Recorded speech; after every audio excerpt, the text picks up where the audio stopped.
Peter the Otter zipped down the mossy hill, his red scarf flapping in the breeze. He skidded to a stop near the riverbank, where the other young otters were laughing and diving into the sparkling blue water. Peter chuckled nervously and waved. He liked watching from the edge, but he never joined in. "S'mon, Peter," called Lily, flipping backward into the river. "It's perfect today." Peter shuffled his paws. "Maybe later," he chirped, sitting beside a puddle instead. He poked at it with a stick, pretending it was just as exciting. But it wasn't. Peter had a secret. The thought of deep water made his whiskers tremble. The way it swirled and bubbled, hiding who knows what below, gave him goosebumps.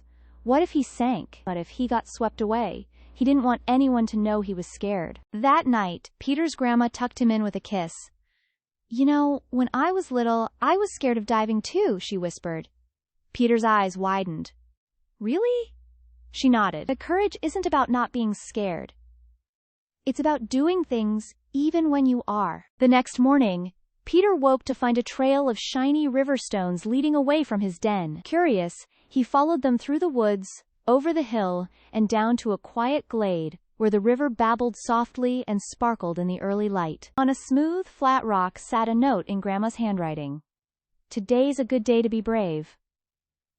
Peter looked at the water. It was calm here. No rushing currents or noisy splashes, just the gentle lap of water and the croak of a frog nearby. Peter dipped a paw in. Cold! But not too bad. He closed his eyes and stepped in up to his ankles. The mud squished pleasantly, a dragonfly buzzed past, and a fish darted beneath the surface.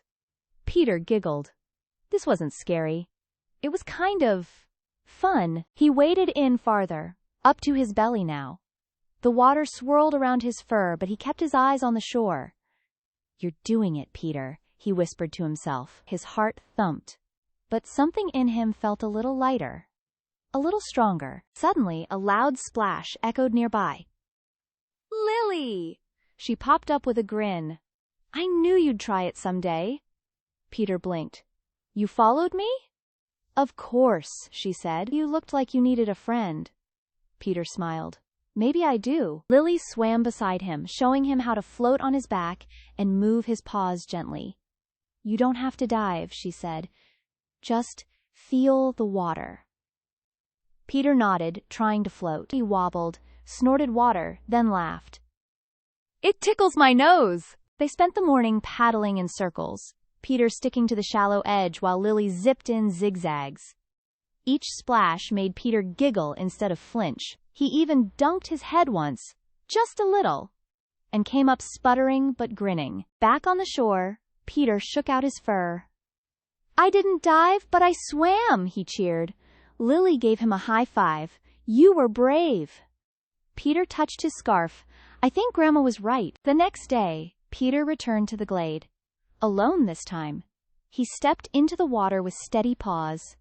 It was still cool, still swirly, but it didn't scare him as much. He floated on his back, watching the clouds drift by. Every day after that, Peter came back.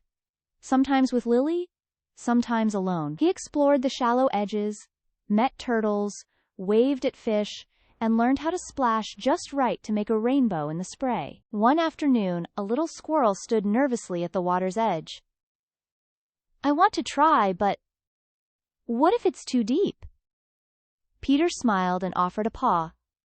"Let's go in together. I used to be scared too." Step by step, he guided the squirrel into the river. "It's not about being fearless," Peter said. "It's about being brave anyway." The squirrel smiled. "Like you?" Peter blushed. "Exactly." Soon, word spread.